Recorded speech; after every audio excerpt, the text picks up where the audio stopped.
শামীম বাশারকে মঞ্চে আসার জন্য আমন্ত্রণ জানানো হলো।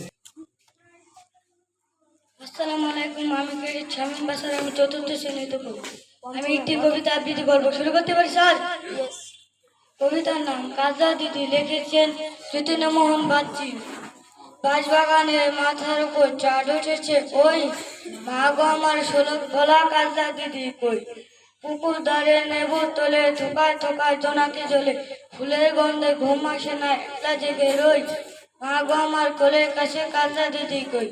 সেদিন হতে দিদিকে কেন এবার ডাক, দিদির কথা আঁচল দিয়ে মুখটি কেন ডাকো। আসসালামু আলাইকুম। ধন্যবাদ শামীম বাশারকে। প্রিয়জন হারানোর বেদনা আমাদের সবারই মাঝে রয়েছে। এবার তেমনই একটি গীতিনাট্য নিয়ে আসছে অষ্টম শ্রেণীর ছাত্রী ক্যাডেট তানজুমা মজুমদার ও নবম শ্রেণীর ছাত্রী ক্যাডেট রুমানা ঈশিতা। তাদের দুজনকে মঞ্চে আসার জন্য অনুরোধ জানানো হলো।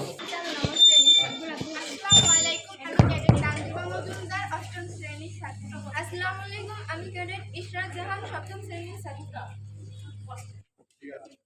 আমরা একটি গীতিনাট্য পরিবেশনা করব। শুরু করতে পারি স্যার?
ধন্যবাদ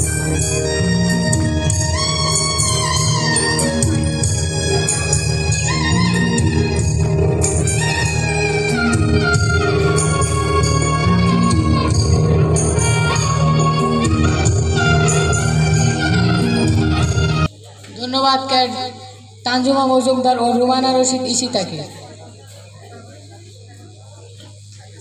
আমি আমাদের জীবনে ছোট্ট একটি ঘোষণা আছে, তারা সহ সবার জন্যে উনি 500 টাকা উপহার দিয়েছেন সবাইকে কিছু খাওয়ার জন্য। সবাই আমরা জোরে করতালি দেই এবং এই টাকাটা শাহানা ম্যাডাম আপনি নিয়ে যান, কারণ শাহানা ম্যাডাম 1000 টাকা দিচ্ছেন, আরও 500 বাড়ায় দিচ্ছেন যেহেতু সবাই খাবে। ধন্যবাদ। এই শাহানা ম্যাডাম হচ্ছেন এই গীতিনাট্যটা করেছেন, এই জন্য ম্যাডামের হাতে আমি তুলে দিলাম। সবাই আমরা একটু জোরে করতালি দিই। ধন্যবাদ। আমাদের সবারই জীবনে হিরালাল বাবু, প্রত্যেকে যারা আসতেছেন, জয় পরাজয় রয়েছে, অভিভাবক সেই যারা জয় পরাজয় মেনে নিয়ে আমাদের সকলের জীবনকে এগিয়ে নিয়ে যেতে হবে। এবার তেমনই একটি গান নিয়ে আসছে চতুর্থ শ্রেণীর ছাত্র ক্যাডেট সাজিদ হাওলাদার।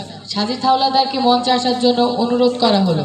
হার জিত চিরদিন থাকবে, তবুও এগিয়ে যেতে হবে।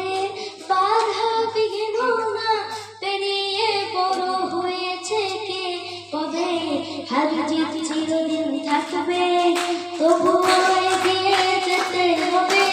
বাধা বিঘ্ন না পেরিয়ে বড় হয়েছে কে কবে। হার জিত চিরদিন থাকবে। কে প্রথম আর কে দ্বিতীয় মুখ চোখে আছে। আর যখন আমরা সামনে যাব হইব না কেউ পিছে। কে প্রথম আর কে দ্বিতীয় মুখ চোখে আছে। আসল কথা সামনে যাব হইব না কেউ পিছে।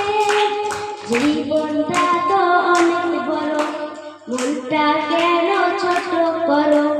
জীবনটা তো অনেক বড়, মনটা কেন ছোট করো। দুনিয়াতে একই সাথে কদিন বলো কে রবে। আর জিত চিরদিন থাকবে, তবুও এগিয়ে যেতে হবে। বাধা বিঘ্ন না পেরিয়ে বড় হয়েছে কে কবে। আর জিত চিরদিন থাকবে, আর জিত চিরদিন থাকবে। আসসালামু আলাইকুম।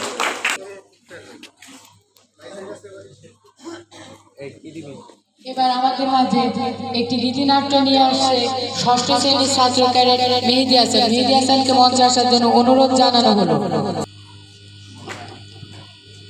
আসসালামু আলাইকুম। আমি ক্যাডেট মেহেদী হাসান, ষষ্ঠ শ্রেণীতে পড়ি। আমি একটি গীতি নাটক পরিবেশন করব। শুরু করতে পারি স্যার? লিখেছেন কবি খান মোহাম্মদ মঈনুদ্দিন। ওই দেখা যায় তাল গাছ, ওই আমাদের গাঁ,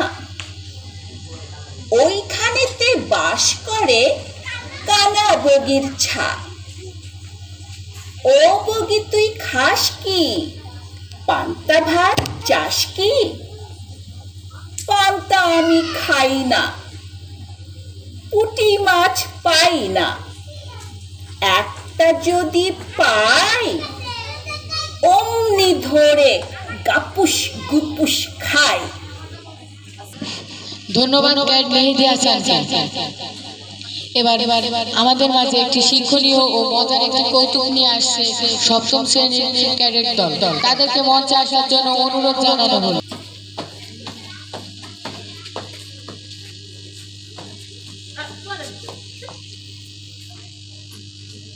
আসসালামু আলাইকুম। আমি ক্যাডেট আবিয়া, সপ্তম শ্রেণীতে পড়ি। আসসালামু আলাইকুম, আমি ক্যাডেট বাসি, সপ্তম শ্রেণীতে পড়ি। আসসালামু আলাইকুম। আমি ক্যাডেট বদ্র, আমি সপ্তম শ্রেণীতে পড়ি। আমরা সবাই মিলে দলীয় কৌতুক পরিবেশন করব। শুরু করতে পারি স্যার?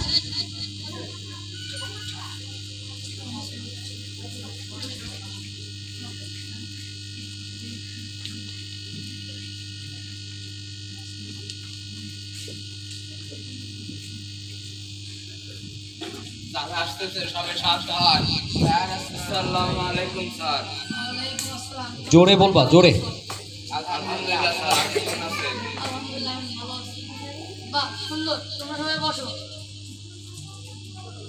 আচ্ছা, তোমাদের মধ্যে নিজেকে যে বোকা মনে করো সেটা দাঁড়াও তো। কি ব্যাপার বাসি, তুমি দাঁড়ালে যে? না স্যার, ভাবলাম এখানে আপনি ছাড়া কেউ নেই, তাই একটু দাঁড়াইলাম। তার মানে কি তুমি আমাকে বোকা মনে করো? আপনার প্রশ্নে জবাবে তাই বলে। কি বলিস? মেয়েরা না একবার হাঁটি কুটি ভেঙে দাও, বস। আসসালামু আলাইকুম। তুমি গতকাল অ্যাবসেন্ট ছিলে কেন? স্যার আমার তো মনে করতেছে না। তা বাবা একটু ভালো করে মনে করার চেষ্টা করো। ও স্যার মনে পড়ছে, কালকে তো আমি স্কুলে আসি নাই, তাই আমি অ্যাবসেন্ট ছিলাম। বাহ সুন্দর। বাসি, তুমি তো অল্প দিনে অনেক বড় হয়ে গেছো। তা বলো তো, তুমি বড় না তোমার বাবা বড়? কেন স্যার আমি বড়? তা কিভাবে তুমি বড়? কেন স্যার আমার জন্মের পর তো তিনি বাবা হয়েছে। এই ছেলেছে, তাই বলি আমি এরাম করে ভাবি দেখিনি রে। বসো। আচ্ছা বক্তাই, তুমি অঙ্কে কেমন? স্যার মোটামুটি। মোটামুটি মনে করো একটি আম গাছে 16টি কলা আছে, তার থেকে 13টি জাম্বুরা করার পরে কয়টি লেবু থাকে? কেন স্যার এটা খুবই সোজা, 9টি হাতি। বাহ তুমি সুন্দর বলছো। তা তুমি কিভাবে বুঝলে? কারণ স্যার আজকে সকালে আমি ছাগলের ডিম দিয়ে ভাত খেয়েছি। আচ্ছা ঠিক আছে, তাই বলি। আচ্ছা বলো। আচ্ছা মজন, তুমি আজকে স্কুলে দেরিতে আসলে কি করে? স্যার আমার মা বাবা ঝগড়া করতেছিল। তা মা বাবা ঝগড়া করতেছিল, তার সাথে তোমার দেরিতে আসার সম্পর্ক কি? স্যার একটা জুতো আমার মায়ের হাতে ছিল আর একটা জুতো আমার বাবার হাতে ছিল। এখন আমি খালি পায়ে স্কুলে আসলাম ধরে। ঠিক বলেছো। আচ্ছা বলো। আচ্ছা শোনো, তারাই আসল মানুষ যারা অন্যের উপকারে এগিয়ে আসে। কি বলিস বাসি? ওই স্যার তাহলে তো আপনি পরীক্ষা হলে আমাদের উপহারে এগিয়ে আসবেন না। এই সেরেছে, তুই পরীক্ষা হলে এগিয়ে আসি নাকি? আসো। আচ্ছা মাসুম, তোমার বাবার পেশা কি? কেন স্যার আমার আম্মু যা বলে তাই করে।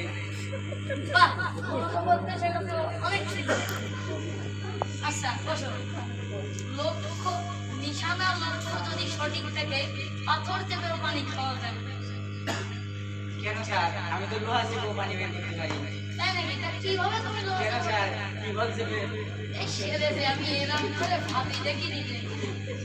আচ্ছা বলো, তোমরা সবাই একটি করে ভালো কাজ করবা। কিরে বলতে হয়, তুই এরকম কস করছিস কেন? স্যার আমি আজকে একটি ভালো কাজ করেছি। তা তুমি কি ভালো কাজ করেছো? স্যার আজকে আমি একটি মেয়েকে চিটিং এর হাত থেকে বাঁচিয়েছি। তাই নাকি? বাহ সুন্দর কথা। তা মেয়েটিকে কিভাবে টিচিং এর হাত থেকে বাঁচালে? কেন স্যার নিজেকে কন্ট্রোল করে। এই সেরেছে, আমি কি এরকম করে তো ভাবি দেখিনি।